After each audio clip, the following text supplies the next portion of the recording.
Charlie Kirk said that about black women? He's saying, and I'll just tell you what he said he's saying.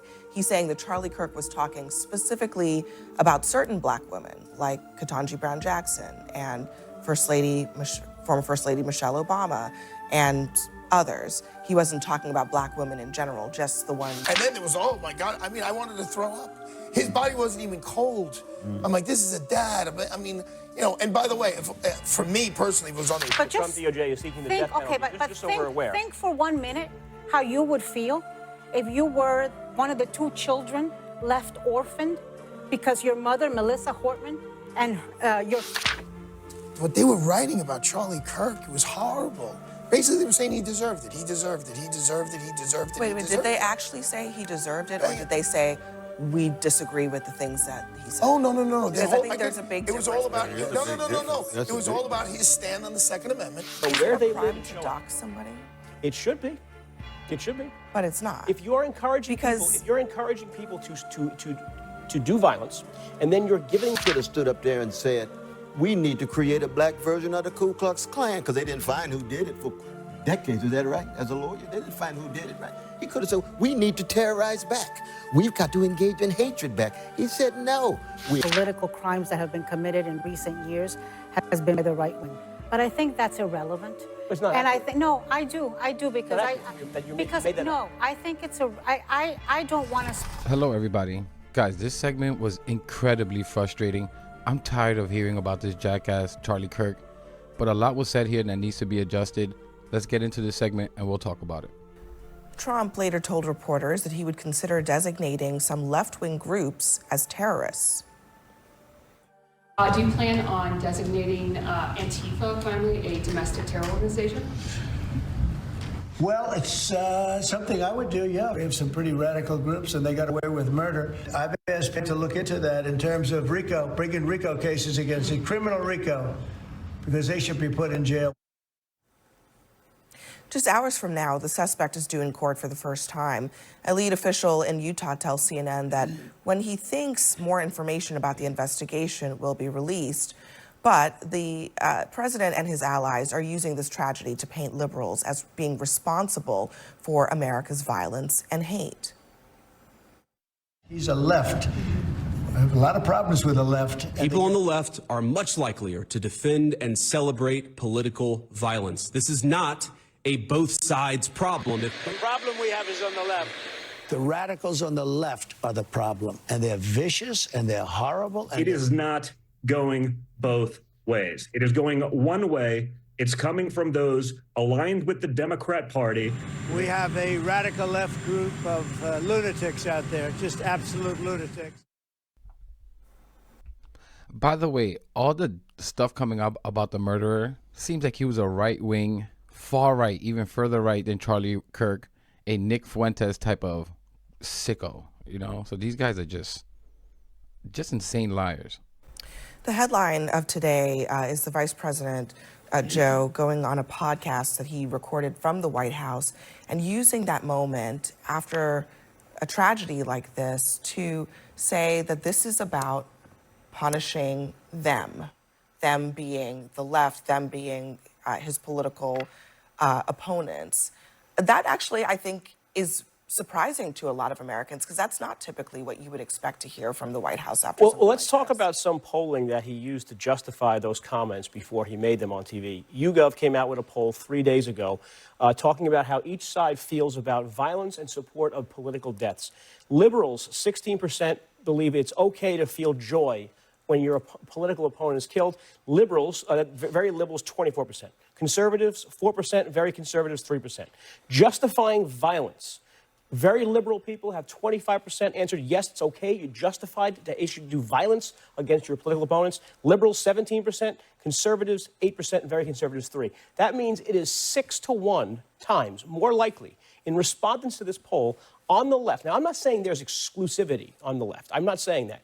But there is certainly a problem where 6 times the amount of Republicans believe that it's okay to feel joy when your political opponent is killed, murdered, whatever, attacked, and that 6 to 1 believe that they are okay in justifying violence against political opponents. That's a problem. That's a cancer within the movement. That is a problem. Humpty Dumpty is such a weasel for using a poll. We have actual data on murders committed that were politically motivated. I wonder why he used a poll instead of actual hard data that we have on this. These people are so disgusting, and they just continue to obfuscate that will cause this to continue and continue. I showed you the Cato Institute in my last video. Google search it, AI search it, whatever you want. I actually really wish everyone watching this video will look it up yourself so you can see what I saw. Over 54% of all murders politically motivated was by right-wing extremists. 22% were left-wing extremists. 21% Islamist extremists.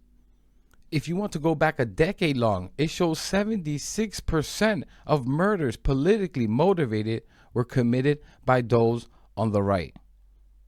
Like, this is unbelievable. And no one says anything about this. He's bringing up polls of what people feel about these things. We have the data, hard data, on actual murder that was politically motivated. This guy's a piece of trash. But I think the question is, does it justify him promising there, and you heard Stephen Miller doing the same, that they would use the state to go after democratic organizations and institutions purportedly who are organizing this crime, but without providing any evidence that they are. Purportedly is the important part. You're not going to use the federal government to go after someone criminally or have any type of criminal liability on someone unless they're doing what he specifically mentioned: organizing riots, doxing people, so that these crazy 16% of liberals, 24% of very liberal people can get their information on where they live and show up. Is it a crime to dox somebody? It should be. It should be. But it's not. If you're encouraging people to do violence, and then you're giving them the home address of that person, I think if that's not a crime, maybe it is in some states, maybe it's not. Look, it should be. I've been doxxed. I know what it feels like. But I also remember, Abby, I'm old enough to remember, actually this happens pretty much on a weekly basis, when a Democratic appointed judge rules against Trump and his allies, that person's face, their family, sometimes their address is posted online by the president's allies. Is that something that we should make illegal now? Well, listen, the moments after this happened in my law firm, I just said, America's going to change a little bit. Like, this is going to make America change a little bit. And even, Abby, I don't want to make it too personal, but even for people like yourself, it's got to be scary out there. I mean, you're a very public person. People know who you are. There are nut jobs out there. There are copycat people out there. I mean, look at Justice Kavanaugh in the Supreme Court, right? They went to his house to threaten him. I mean, I've spoken to some of the Supreme Court justices.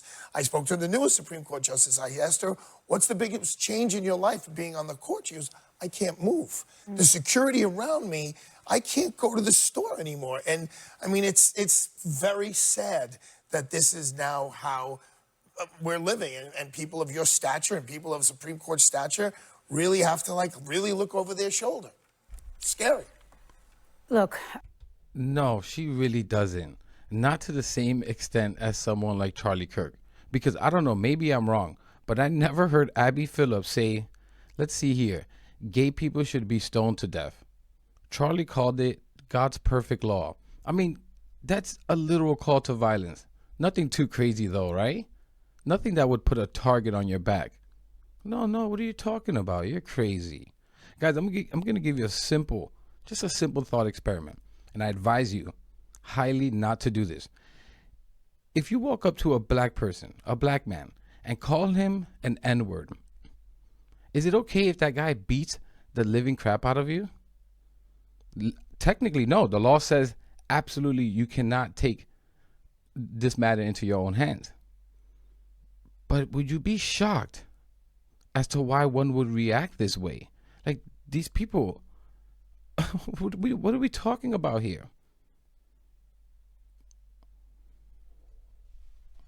I can quote statistics from UMD, Department of Criminology and Criminal Justice, that says that most of the political crimes that have been committed in recent years has been by the right wing.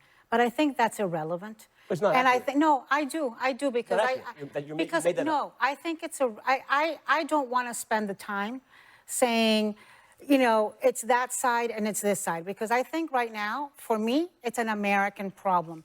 And the fact that the initial reaction of so many people is to try to prove that this killer was a left-winger, or some people looking to prove him to be a right-winger. He was obviously a severely disturbed nutcase with an agenda. We don't know what the motive is yet. But, you know, what I don't think we should allow as a result of this is the government, the Trump administration, weaponizing Charlie Kirk's horrible assassination and using it as a cudgel and as a weapon of fear to silence those who call out abuses by this administration. And when I see Donald Trump's reaction to being asked today if he should have lowered the flags for the Minnesota legislators, and his answer was, who? What? I'm not familiar with it. He's seeking the death penalty in those cases. The Trump DOJ is seeking the death penalty, just so we're aware. Think for 1 minute how you would feel if you were one of the 2 children left orphaned because your mother, Melissa Hortman, and your father, Mark Hortman, because they've got names. They're not just state legislators. They've got names. They've got children. And their dog was killed. I mean, I'm and you not hear part the of president of the United States say, who justifies that. no, Who are these just to correct the record. There were 20 incidents, according to the knower of all things Wikipedia, 20 incidents of civil unrest in this country since 2020. One of them was January 6th. One of them was an Orthodox Jewish riot here in New York City. Frankly, I don't know how to handicap that one. The other 18, you can draw clear lines to leftist organizations under the guise of social justice warriors, etc. I just think your statistics were wrong. But this is just effing amazing to me how no one notices what he's doing or has the balls to say something. I don't know what it is. He's conflating civil unrest, or wild protests, to actual political murder, political violence. He was shot and killed. We have the data on people being killed by right-wingers versus left-wingers, politically motivated murders. That data is settled. And that's why he keeps bringing up random crap that really has nothing to do with this case. Civil unrest? What are you talking about? Why won't he simply bring up the data that says when it comes to political violence, who has committed more of the murders, left or right wing? Doesn't this seem much more apropos, seeing as Charlie Kirk was shot, murdered? This guy's a piece of trash. And like I said before, this is the kind of talk, because the right wing just lies and just does stuff like this, conflating things that have nothing to do with one another. And Democrats are too scared. They are sometimes a little bit too self-righteous. They're afraid of being labeled evil or mean or whatever. They already fired people from MSNBC and another columnist for just telling the truth about this piece of trash, Charlie Kirk. Like, get the F out of here. This is amazing to me. I think, Brother Joe, what Sister Anna is getting at is a deeper issue in this sense. It's a matter of what kind of quality leadership emerges and quality voices emerges in a moment of such polarization. 62 years ago, 4 precious little black girls were blown up in 16th Street Church in Birmingham, right? 14 years old, 3 of them. One was 11 years old. When Martin King gave the eulogy, what did he say? He didn't say anything that either one of the Republicans and the Democrats saying right now. He says, we've got a crisis of character. We've got a crisis of quality of leadership, and I'm speaking to the possibilities of love and justice as human beings. It's not going to be a question of one team and another team. He could have stood up there and said, we need to create a black version of the Ku Klux Klan, because they didn't find who did it for decades. Is that right? As a lawyer, they didn't find who did it, right? He could have said, we need to terrorize back. We've got to engage in hatred back. He said, no, we are loving ourselves. We are loving others. We're pursuing justice. And we recognize we're in a battle, but it can't be a battle that slides down a slippery slope to chaos. Where are the voices? Yeah, I mean, these days? No, but I will tell you, there are voices, because the 4 former presidents, including George W. Bush, so Bill Clinton, Barack Obama, Joe Biden, and George W. Bush, came out and seeking unity and seeking to tone down the rhetoric. Well, that's a wonderful thing. The governor of Utah has made some statements that are the same. Even in the House of Representatives, you have had moments of prayer, moments where there's a call to unity and lowering the rhetoric. So there are those voices. The problem is it's not coming from the top. Those voices that's do true exist, too, but not enough. and they're also being, frankly, shouted down True. by people on the right. I mean, here's Steve Bannon talking about Utah Governor Spencer Cox, who you were just referring to, and criticizing him for calling for unity. Oh, this smelly bastard. This guy's the smelliest of the MAGA pundits. I just know it. Was an execution. And now you get the symbology of this, and we're just going to have this press conference and, oh, okay, fine. And, let's go. It's time to us to bring the unity together. No, they always want the unity after they do something horrific. Well, they ain't getting unity, and there shouldn't be unity. Yeah, I agree with that. I want no unity with that smelly F. So there's that. Marjorie Taylor Greene also says there's nothing left to talk about with the left. I want a peaceful national divorce. Our country is too far gone and too divided. It is no longer safe for any of us. But, who's got the power? I understand your criticism of the president, but hours after the execution took place, I refused to watch the video. My job, I got enough death. I watch videos of people getting killed all the time, unfortunately.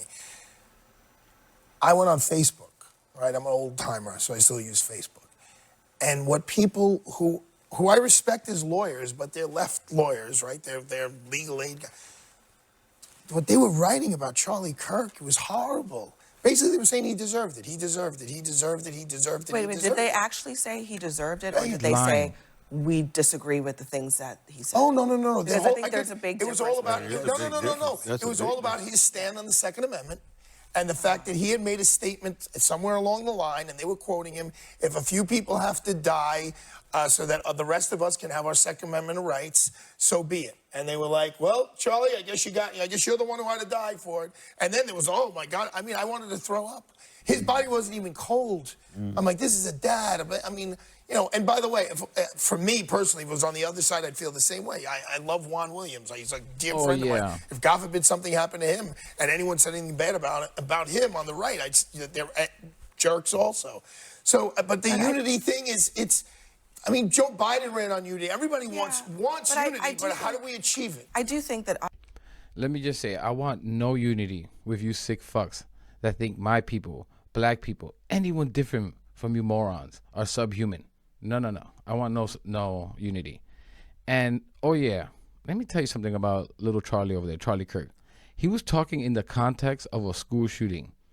Children getting killed savagely, if not worse than Charlie Kirk did. It's worth it for those little boys and girls to have been slaughtered for us to have guns. This is what Charlie Kirk, in the context he was speaking of. But he was such a good guy. He was my friend. He was so nice behind closed doors. He just set up a platform to debate. Shut the F up, all of you. But thoughts and prayers is all we got for those little kids, right? But we're being so mean to Charlie. I wonder what those little kids who lost their lives because of school shootings would think of all this. Obviously, here's the thing about the internet.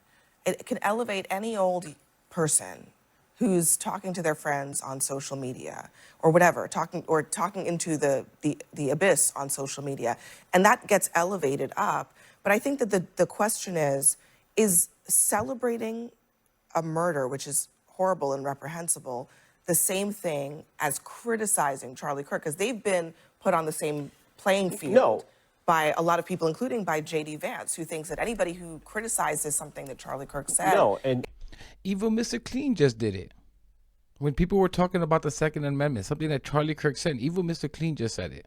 Is supporting domestic terrorism. It isn't, because of one of the persons who exemplified this principle, and that was Charlie Kirk. Right? His whole shtick, his whole thing, his whole actual very, very important thing, similar to what we do here on this table every night, is go into a college campus with a sign that says, prove me wrong, and he would say, whoever disagrees with me the most, come to the front of the line. Right? That is encouraging people to disagree with him. I don't think, as a Republican Party, we should stifle people criticizing people with views like Charlie Kirk. That's the whole point of the fight. But when you're celebrating, look, I saw Newsday, a very popular newspaper here in the state of New York. They ran a cartoon with that very saying over the tent that Charlie Kirk was in. It was a cartoon, a political cartoon, and it just had an empty chair with blood spattered on the back of a tent. If that's not inappropriate, if that doesn't rise to the level of just disgustingness, you know, if my grandmother was alive, she would have canceled her Newsday subscription, but I suspect she probably canceled it a long time before. But what you're saying, you're saying that nobody's doing that, but let's just play J.D. Vance. He's accusing a liberal magazine of being funded by Democratic billionaires, and you know, he's kind of threatening to take their funding away. Listen. George Soros's Open Society Foundation funds this magazine, as does the Ford Foundation and many other wealthy titans of the American progressive movement. The writer accuses Charlie of saying, and I quote, "Black women do not have brain processing power to be taken seriously." Charlie was gunned down in broad daylight, and well-funded institutions of the left lied about what he said so as to justify his murder. This is soulless and evil. What is he claiming? What is he claiming there was a lie? Just as a point of clarification, the Nation says they don't get funding from George Soros, but the threat is that these news magazines, newspapers, or whatever, if they're funded by liberals that he doesn't like, they're going to find a way to target that because they don't like something that was written in that magazine about Charlie Kirk's past statements. J.D. Vance is saying in this clip, if I understood correctly, that it is a lie to say that Charlie Kirk said that about black women? He's saying, and I'll just tell you what he said he's saying. He's saying that Charlie Kirk was talking specifically about certain black women, like Ketanji Brown Jackson and former First Lady Michelle Obama, and others. He wasn't talking about black women in general, just the ones. But you see, I think that's so missing the point, because there's some folks out there trying to sanitize everything that Charlie Kirk said that might be offensive to others. The governor of Utah called some of the statements by Charlie Kirk inflammatory, and he's taking a lot of flack from his own party for doing that. And the point is, when I say people are missing the point is, look, let's acknowledge that Charlie Kirk wasn't out there spreading pixie dust and talking about unicorns, and that some of the things he said, to quote the governor of Utah, were inflammatory and worse. But the point is, he has the right to do that in the United States of America. And I have the right to disagree and find those statements objectionable. I think that's But by pretending that that's not what was said, we're not getting to the point that we are here talking about and defending freedom of speech. But the sadness. That's exactly it. Thank you, Anna, for honing in on this issue about what he said about black women, because this is important. And I heard this argument from morons on the right, trying to say he didn't mean all black women, just the ones he listed. Oh, really? Ketanji Brown Jackson, Supreme Court Justice? Michelle Obama? Joy Reid? Like, all of them being very distinguished and, I mean, objectively intelligent black women. What do you think? We are as dumb as you conservatives are? We know exactly what you mean, what you're saying. You may not outright say black women don't have the brain processing power, as someone like Nick Fuentes, who was in your party, would most likely his little punk ass say something like that.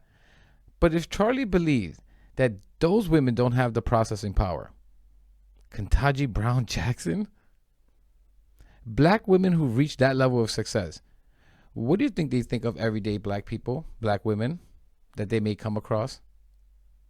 Come on, who you think you're fooling, Poppy? Like, get the F out of here. And of course, again, he didn't deserve to die. No human should be allowed to decide who gets to live and who doesn't, right? Unless you're defending yourself.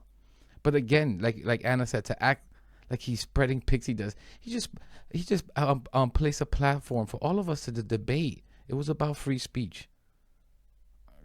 Cut the garbage out. The man was spreading racism, garbage. We'll speak about that in just a second.